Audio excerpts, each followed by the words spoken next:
12th chemistry electrochemistry இந்த வீடியோவிலே நீர்த்தல் அதிகரிக்கும் போது கரைசலின் கடத்துத்திறன் குறைகிறது ஏன்? Why does conductivity of a solution decreases on dilution of the solution? இந்த கேள்வியானது பொதுத் தேர்வு கேள்வி. பார்ப்போம். நீர்த்தல் அதிகரிக்கும் போது கரைசலின் கடத்துத்திறன் குறைகிறது ஏன்? ஓரலகு கன அளவில் உள்ள மின்பகுளி கரைசலின் கடத்துத்திறன் அம்மீட்டரில் காட்டப்பட்டுள்ளது. மேற்கண்ட மின்பகுளி கரைசலை நீர்க்கும் போது, அதாவது நீர்த்தல் அதிகரிக்கும் போது நீர்க்கப்பட்ட ஓரலகு கன அளவுடைய மின்பகுளி கரைசலின் கடத்துத்திறன் அம்மீட்டரில் காட்டப்பட்டுள்ளது.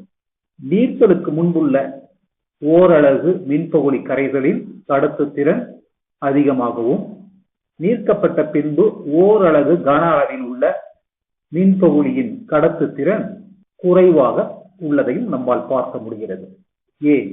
ஓரலகு கன அளவில் மின்பகுளி கரைசலில் நீர்த்தல் அதிகரிக்கும் போது நேர் மற்றும் எதிர் அயனிகளின் எண்ணிக்கை குறைந்திருப்பதை நம்மால் பார்க்க முடிகிறது. மின்பகுளி கரைசல்களின் கடத்துத்திறனானது கரைசலில் உள்ள நேர் மற்றும் எதிர் அயனிகளின் எண்ணிக்கையை பொறுத்துத்தான் அமையும் என்பதை நாம் அறிவோம் அல்லவா?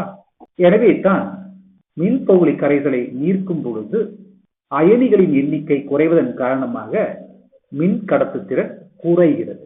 மீண்டும் ஒரு முறை இந்த கேள்விக்கான விடையை பார்ப்போம். மின்பகுளி கரைசலை நீர்க்கும் போது ஓரலகு கன அளவுடைய மின்பகுளி கரைசலில் நேர் மற்றும் எதிர் அயனிகளின் எண்ணிக்கை குறைகிறது. எனவே கரைசலின் கடத்துத்திறன் குறைகிறது. இந்த தொகுப்பு உங்களுக்கு பிடித்திருந்தால் ஸ்ரீதர்ஸ் ஈஸி கெமிஸ்ட்ரி சேனலை சப்ஸ்கிரைப் செய்யுங்கள். நன்றி.